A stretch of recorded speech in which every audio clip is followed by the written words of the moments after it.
Greetings, everyone. I would sing a Third Eye Blind song at this point, but I have, I think, the world's worst case of laryngitis, as you can probably tell. So, I can't sing right now. But I do guarantee you there will be lots of Third Eye Blind jokes in this vlog. If you haven't already noticed, I am recovering from the head cold from hell. It's all in my throat right now. And we are going to be doing one of the scariest episodes of The X-Files in honor of Halloween's approach. Via Negativa, which more has to do with the third eye open than the third eye blind. For all you little babies watching this, Third Eye Blind was an alternative band from the 1990s. Look them up. They're pretty great. I still love to throw on some Third Eye Blind when I want to annoy my daughter.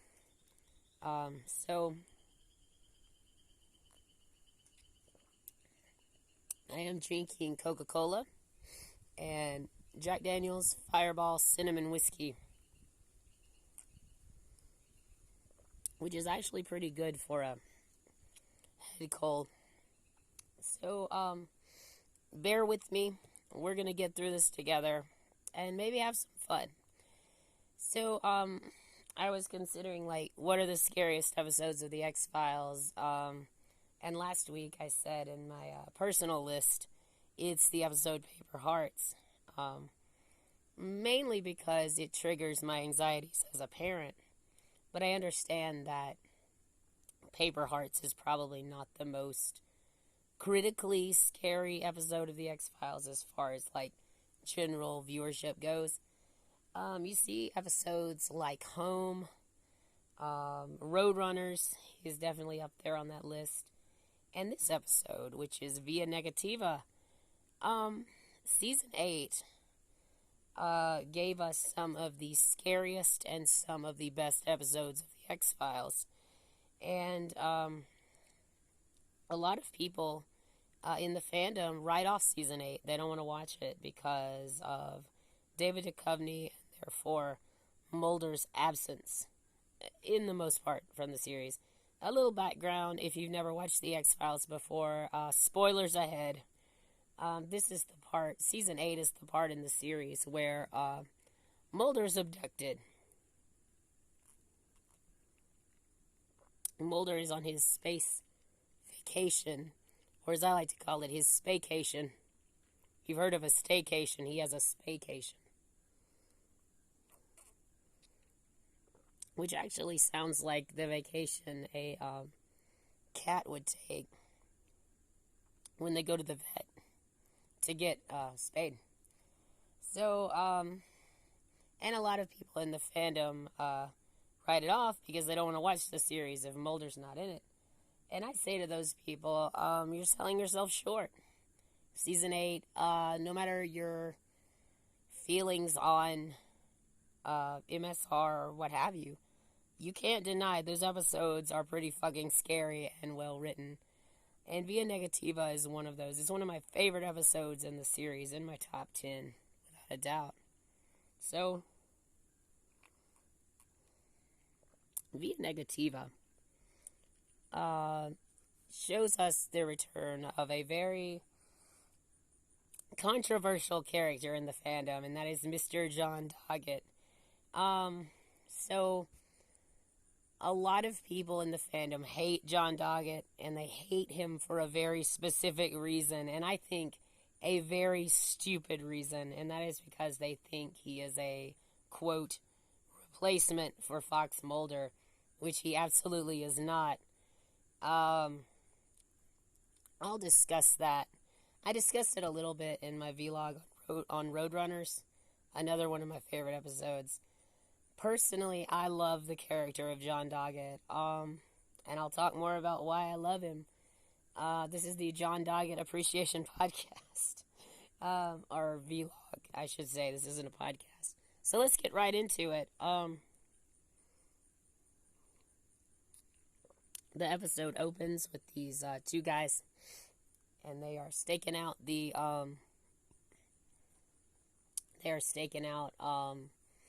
this place where a cult is hanging out. When an X-Files episode opens with a cult, it's not going to end well. Just going to go ahead and tell you. We've seen that before with Red Museum, the field where I died. So, one of these cops falls asleep. His partner comes out and starts giving him shit for it, as he should. They go inside of this place because the door's wide open, and they find out that all 22 of the cult members have been axed in the forehead. Content warning, it shows everything, so if you're watching this for the first time, be warned. Season 8 has some of the grisliest episodes. I love when the X-Files leans into horror. And Season 8 very much does it, which is another reason you should watch it if you never have. So, excuse me. These two cops are like, what the shit? And they split up because, Scooby-Doo logic. And one of them turns around, they see this guy. He has a third eye in his forehead, which opens. And I gotta say, this is the era of X-Files episodes during the early 2000s when these CGI graphics were not good. They were not good. Looking at you, first-person shooter. But this is pretty fucking good. It's pretty fucking scary. So, the guy raises his axe. He axes bro in the forehead. And his partner hears him. And then, you see the title sequence. And you see John Doggett. He's in bed. John Doggett Cuddlecore. There's a lot of that in this episode. We'll talk about John Doggett and his apartment in a little bit. So he gets this call from Scully. And at this point in the series, Scully has been partnered with Doggett because Mulder has been abducted. And she's like, hey, you need to check out this case. And he's like, sure, I'll come and pick you up. And she's like, nah, you got to take this one on your own. Which brings up a pretty good point. So, Mulder and Scully, in their, up till this point, 7 years together, has seen some pretty fucked up shit. But they saw the fucked up shit more or less together. Well, that can be argued. Like, Mulder saw it. The writers always made sure Mulder saw it. And then they give Scully shit for not believing whatever. Shit. So, Doggett, but they're handling these fucked up cases together. Doggett, I've noticed in Season 8, kind of goes it alone for someone who is getting this baptism by fire into investigating the X-Files. Bro handles it pretty fucking well. I'll talk about why I love Doggett in just a little bit. So, Scully's like, nah, brah, you got this one on your own. And, he immediately says, like, are you okay? And Dana Scully, and she's like, oh, I'm fine. Take a drink. For every time Dana Scully says I'm fine, and she's not fine. Hint, it's all the times she says it. So,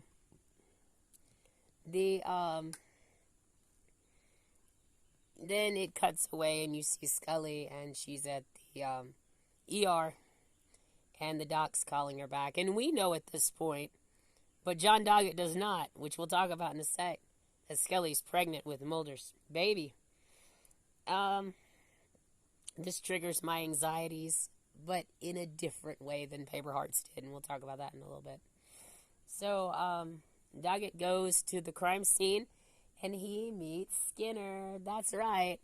Skinner's gonna take his new son on a road trip, which is pretty fucking fantastic. Mr. Skinner very much gives off the energy of, here's my new son, and I have to, like, bond with him like I did with Mulder. So, they check this out, and sure enough, they find this other cop, the one that heard his comrade scream. In his cop car, he's been axed in the forehead, and all the evidence shows, like, he was axed there. And Doggett's like, hey, man, I think he fell asleep right here. Put a pin in that. And then they go back, and they talk to our other dad, Kirsch. Kirsch is one of our two dads, and he's not the fun parent. Kirsch is always fucking angry, and I always wonder, I'm like, Kirsch, you could have just learned to, like, roll with the punches like Skinner did dealing with the X-Files office, but you didn't, man. And it's just not good for your blood pressure, Kirsch. So Kirsch is upset and pissed off, which is just his default setting, I believe. And Skinner throws out this theory. He's talking about this guy, this cult leader. His name is Tibbet. And he says, you know, he believed that if you opened your third eye, you know, metaphorically speaking, and literally, I suppose, then you could, your consciousness could go gallivanting off wherever it wanted to without your body. You could astral project. And Kirsch is like, what the fuck, man? As usual. Even though at this point, I think Kirsch should, you know, be expecting these kind of shenanigans. And Doggett and Skinner leave his office. And Doggett calls him out on it. He's like, what the fuck, man? Putting me on the spot like that. And, so, in season 8, one of the things that happens is Scully goes into the believer role. The believer role. You're going to have to bear with me on this laryngitis. And, I don't believe she so much is new to that role. I believe that Scully has always been the true believer of the pair of Mulder and Scully. She's just been afraid to acknowledge that. I believe Mulder is the true skeptic, despite all of his preaching. And I believe that Skinner is also a true believer, and he has also been afraid. You know, he even says it to Mulder in one breath. He's like, you know, I'm afraid to look any further. I believe that Scully and Skinner are grieving for Mulder. One of the ways they are grieving is to acknowledge this role as a believer. I think it's something Skinner and Scully would have done anyway with time. I believe it's Mulder's sudden abduction that brought it out of them. I don't believe that they're saying, oh, we have to be like Mulder now, you know, in order for the X-Files to progress. When we get to the episode Bad Law, we'll talk more about that. I believe that Scully very much copes with Mulder's abduction in this way. And in some pretty negative ways, too. Like her very reckless behavior. She's kind of taking on some of Mulder's more negative traits, such as his reckless behavior. And we've seen Scully deal with grief in that way. I'm thinking about the episode Never Again, where she realizes she has cancer. She kind of like does fall back into reckless behaviors to like cope with grief. But I do believe that Skinner, you're seeing more of him acknowledging being a true believer. It's very much something Skinner would not have said in season 3. He's saying it now. So, they go out, and this episode has some fantastic character moments and character development, which is one of the reasons I love it so much, and it's scary as hell and interesting. So, Skinner comes out, and he's like, hey, Scully's gonna hook you up with these 3 guys that she knows, and you're gonna talk to them. Oh, I wonder who that could be. We'll get to that scene in a minute. It's one of my favorite in the whole show. So they go and see Bruno. Hey, there is a deer, like, right in my backyard. And I am fucking yelling, and she's just like, yeah, whatever. I want to eat. That's the deer that snuck it up here in the middle of the night and ate my collards. Fuck you. Shaking my fist at that deer. So, they go and see Bruno from Encanto. There is no way someone who worked on the Disney film Encanto did not watch this episode. This character, Andre, he is so much like Bruno Madrigal in the movie Encanto. He has rats, okay? He has like bushy, curly brown hair. He talks like in this very high-pitched, squeaky, sarcastic tone. And I'm like, that's Bruno. This is Bruno. Like, just, if you don't believe me, watch Via Negativa and then watch Encanto. Tell me I'm wrong. So they go and see Bruno. And Bruno's not doing well, okay? There is a cute joke where I think Skinner tells him, he's like, you're working late. And he's like, yeah, this is when I dissect my rats. The neighbors can't hear it. And then he looks at Doggett and Skinner and he's like, that's a joke, bro. And I crack up at that. That's pretty cute. So they tell Bruno, they're like, hey, you are a cellmate to this Tibbet fucker. What's his deal? Bruno is very agitated, and he's taken a razor blade, cut into his forehead like a fucking Charles Manson follower. The deer is still there. She doesn't give a fuck. She knows I don't have a gun. So,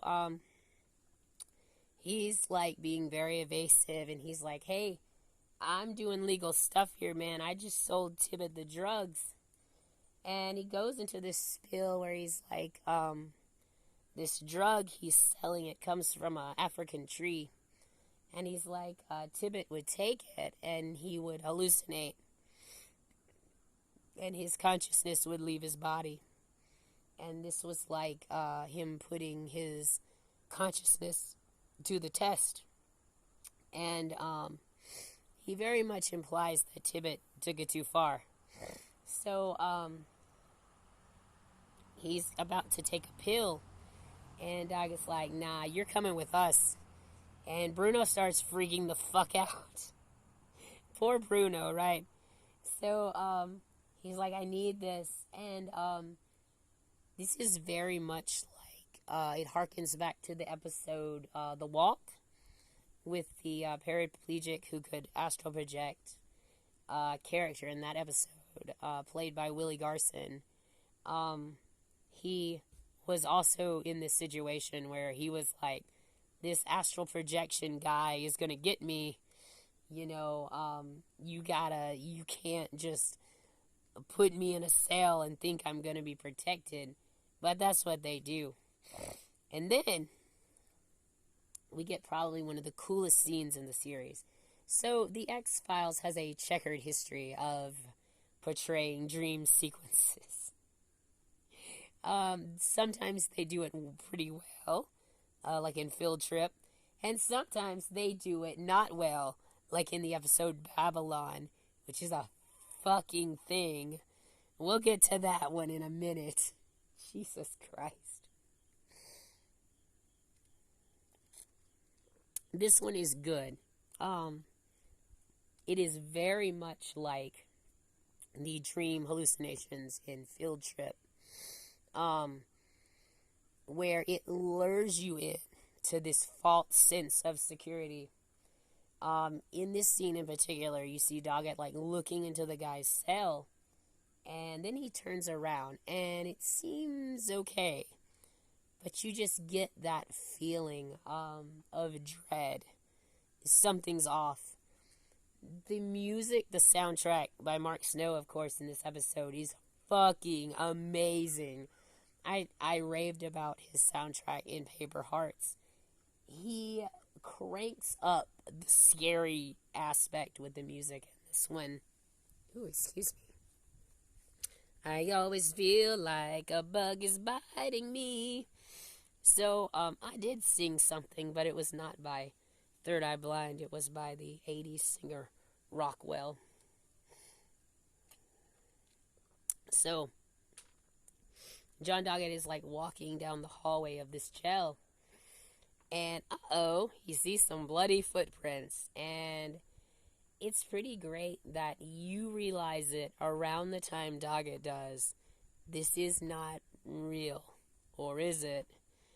One of the scariest movies from my childhood was Nightmare on Elm Street. Something about it just terrified me that if you went to sleep and you had a nightmare, you weren't safe. You would die in your dreams. That fucked me up when I was a kid. That fucked me up. So,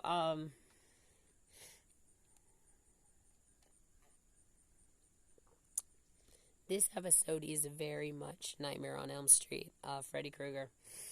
So, at first, John Doggett is like following the bloody footprints, and he sees this guy, Tibbet, just floating in the air, in the Namaste position. And he's like, hey man, what's going on? His third eye opens, and then Doggett looks down.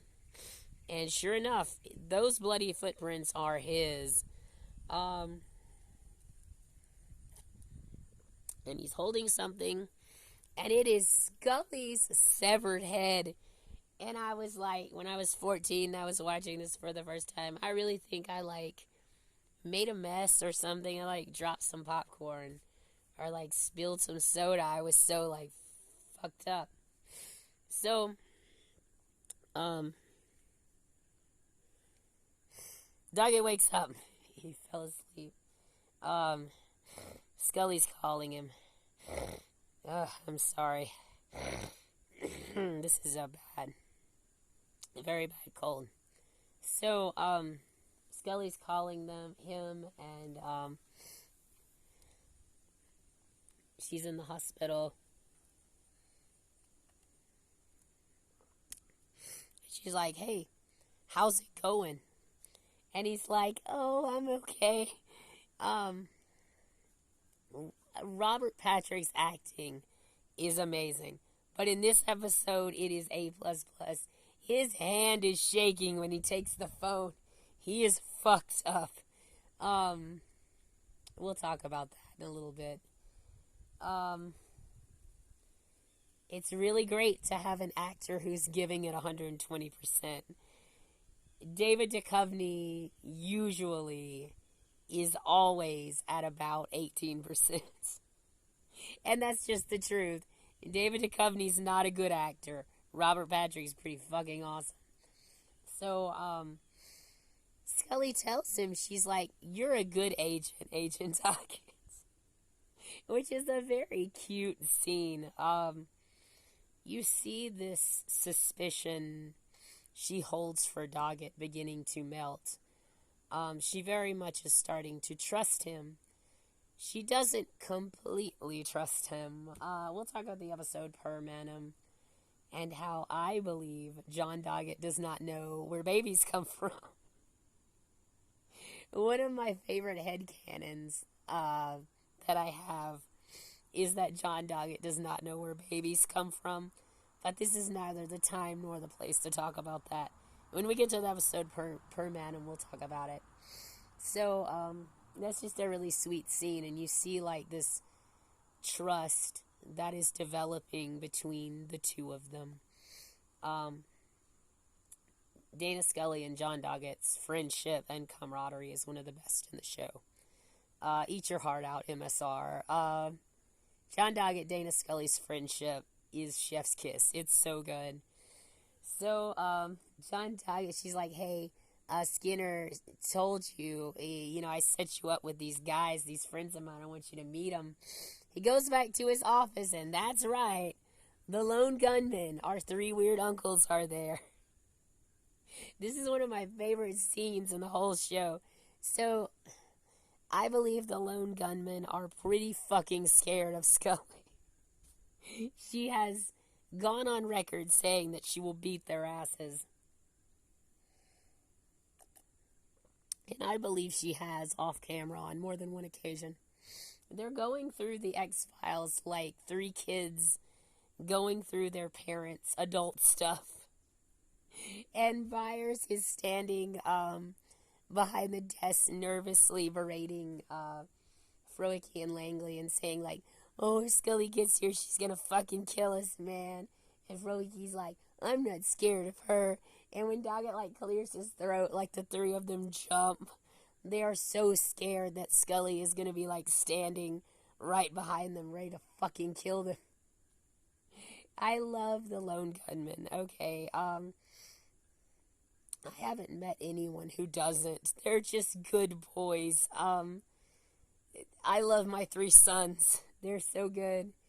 So, John Doggett's talking to them, and it's kind of interesting. They don't give him any answers. They're very much testing him to see, like, who is this guy? And one thing about John Doggett is, he wins people over. Skinner, Scully, the lone gunman. Just because he is an upstanding guy. He is an honorable dude. And, as soon as he says, yeah, like, this guy is projecting his consciousness, and they're like, you believe that? And he's like, no, but I think Tibbet does. The lone gunmen were very much expecting Scully's new partner to be this, like, big shot FBI agent who was going to come in and, like, shit talk the X-Files and shit talk their buddy Mulder. And he's not. He's like, hey, I don't believe in this stuff, but I respect it. And, so a lot of people hate John Doggett because they think he's a replacement for Mulder, which is bullshit. He's not. At this point, Doggett is more like season 1 Scully, where he's like, excuse me, I don't believe in this shit, but the people who are doing these things believes in this shit, so maybe we should examine that. He doesn't just dismiss it and say, like, there's no way I'm going to work with this. And that earns the lone gunman's respect. Like, as soon as he says that, Froeike, like, starts opening up to him. And that's great. Like, take some pointers, season 8 Mulder. When Mulder returns, he beats up Doggett, which is the most shitty Mulder response ever. And it's great to, like, see the lone gunman, like, hearing him out. And they're like, yeah, this guy is straight up. Like, maybe we can trust him. And I like that about John Doggett. I'm going to talk more about why I love John Doggett. Today is Mulder's birthday, by the way. Happy birthday, alien boy. I'm celebrating it by reviewing a John Doggett heavy episode. So, enjoy that, Mulder stands. I love you. So, John Doggett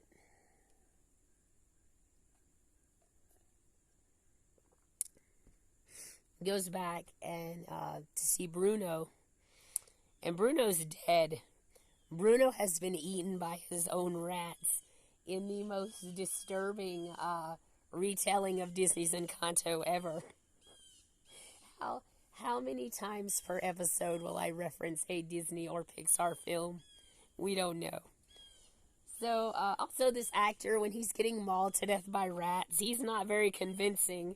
Like, what the fuck, guy? So, and also because this show fucking hates homeless people, the Tibbet guy went off and, like, murdered this homeless person. So, Doggett says, this is fucked. Him and Skinner go back to, I believe, Bruno's lab, and they just find Tibbet there, about to fucking facepalm a rotor saw.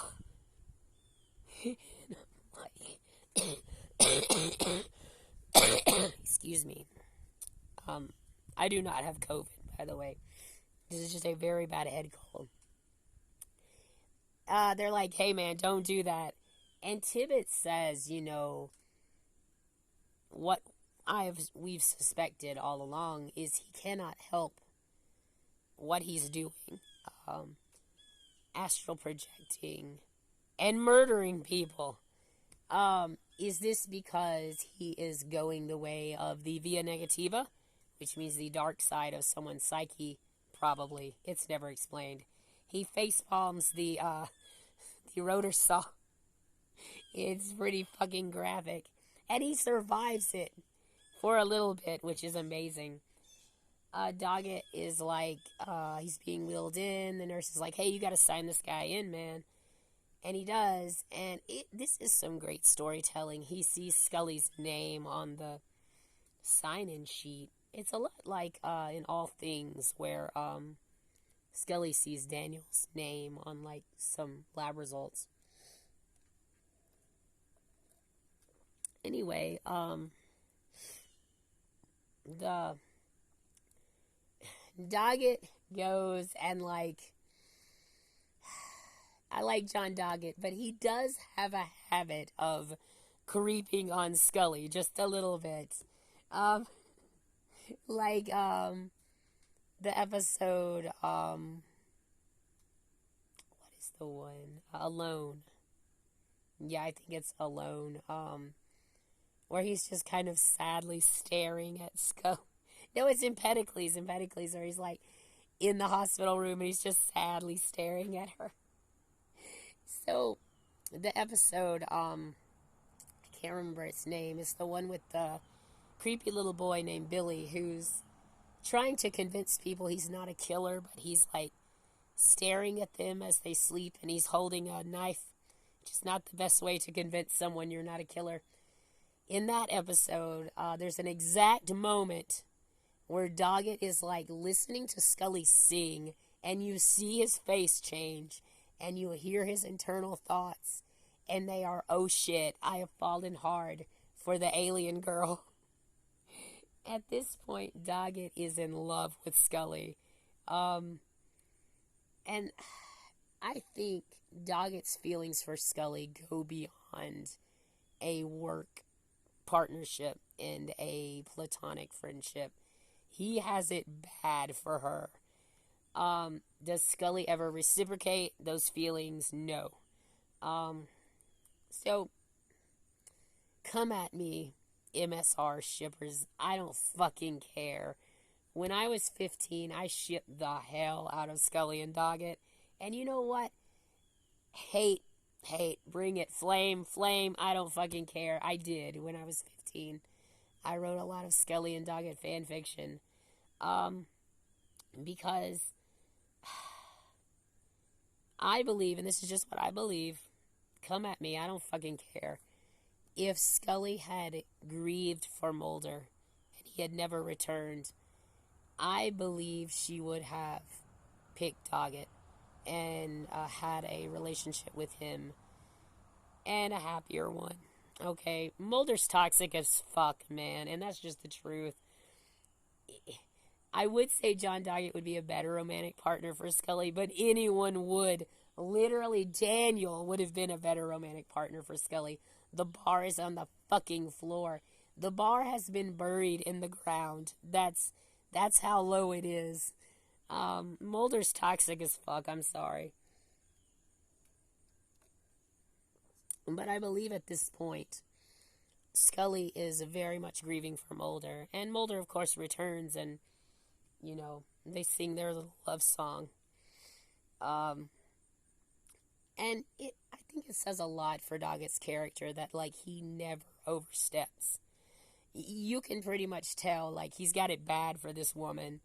But there's never a moment where he's, like, overstepping the bounds of being a, platonic FBI partner. Take notes, Mulder. Like, fucking Arcadia, where Mulder's, like, sexually harassing Scully, Mulder's toxic as fuck. I'll say it again. I don't give a fuck. Come at me, MSR shippers. Except, there are moments when, like, Doggett is, like, staring, just mooncalf at Scully.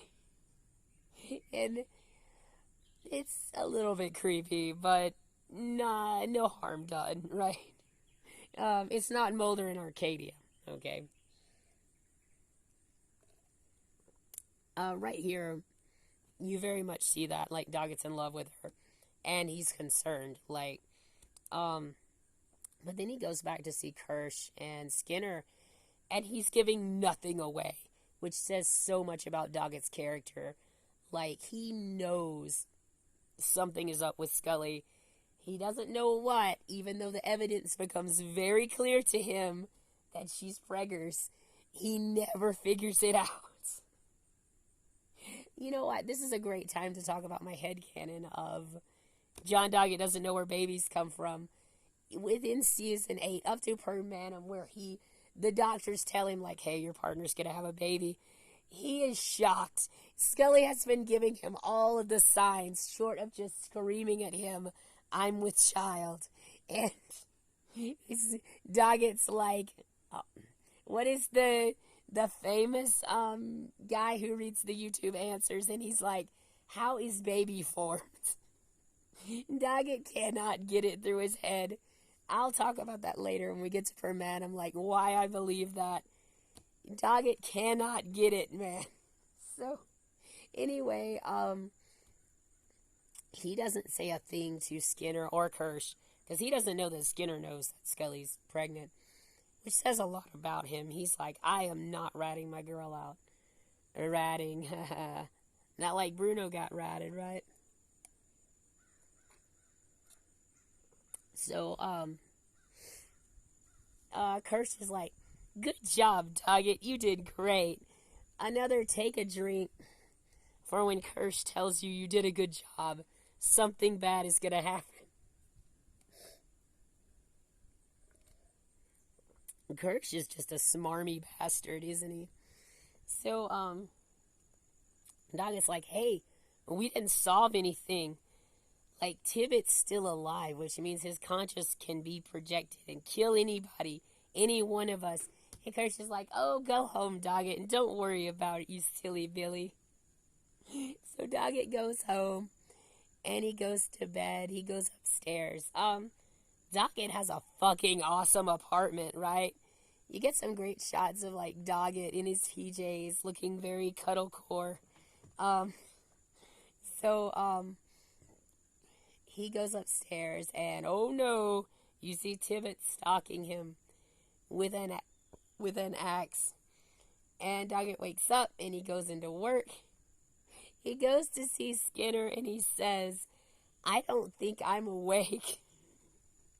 Which, out of context, not knowing what we know, is pretty fucking hilarious. I think if Skinner had... If Doggett had said that to him, Skinner would have been so proud. He would have been like, my new son, he's already becoming so much like Mulder. So, Doggett's like, I think this is a dream, man. And Skinner's like, oh, go home and take some rest, you silly Billy. You'll be fine.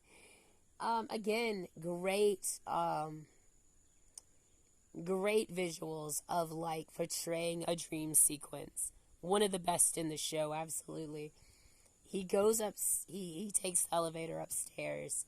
The doors open, and it's just a liminal space of like a dark hallway stretching into nothingness, and it's fucking creepy. And again, like, the episode very much like lures you into a false sense of security of like, is this a dream or is it not? We don't know. Field Trip does that great too. Babylon does not. We'll cover Babylon in a minute. Oh, it's a fuck fest. So, Doggett sees Tibbet, and Tibbet says, hey, guess what? You know this girl, this alien girl that you're in love with who's like crazy about her missing partner? Well, you're gonna kill her. And I'm so sorry. So, Doggett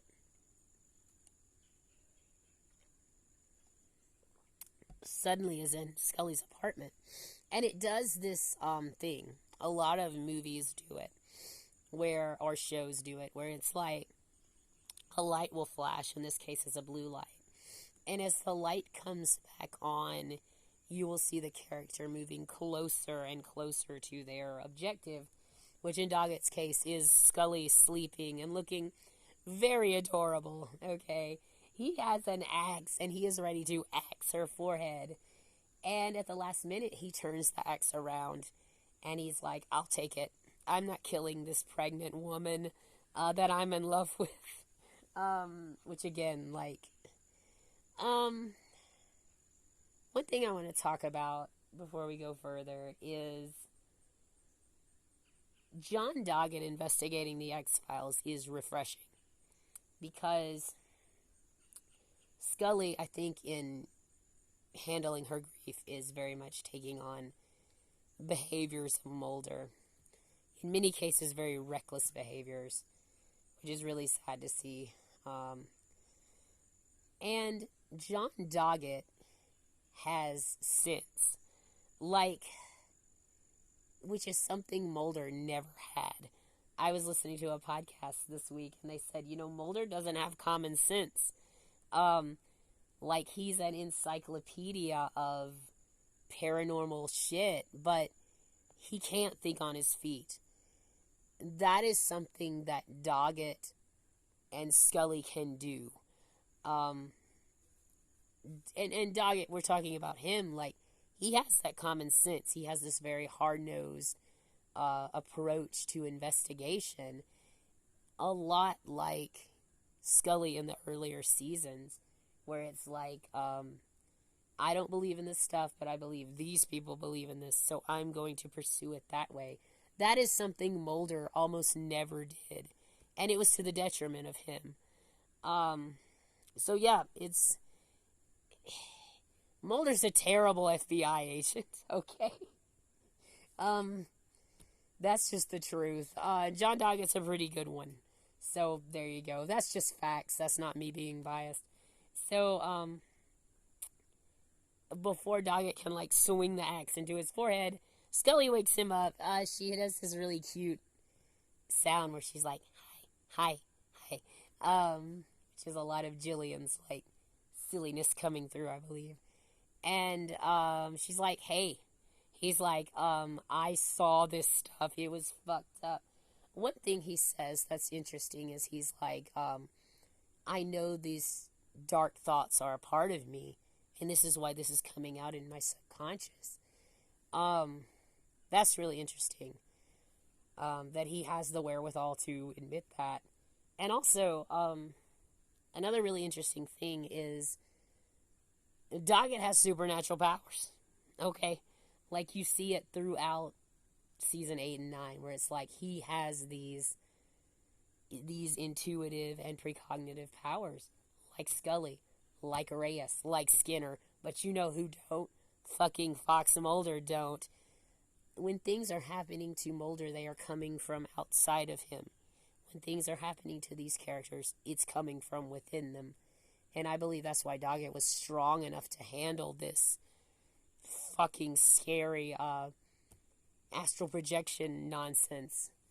And you'll see it in other cases in season 8 where it's like he can take it, which is pretty fucking impressive.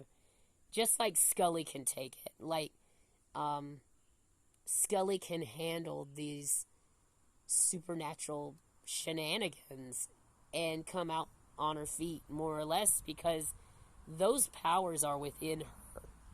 It's just taken her a very long time to recognize it. And then, as you see Reyes introduced, Reyes is like on top of her shit. She's like, yeah, I'm psychic, so what, I fucking love Reyes. My second favorite agent on the X-Files. Scully's like, you had a bad dream, and that was all it was. And that's interesting, because we know at this part Scully is being very vocal about believing in the supernatural.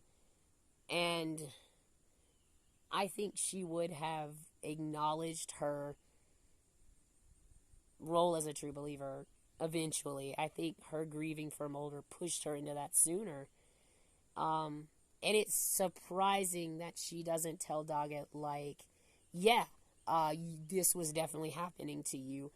Mulder would have done that, okay? Mulder would have been like, yeah, you astral projected and almost killed this woman you love. Like, because Mulder, God, whatever.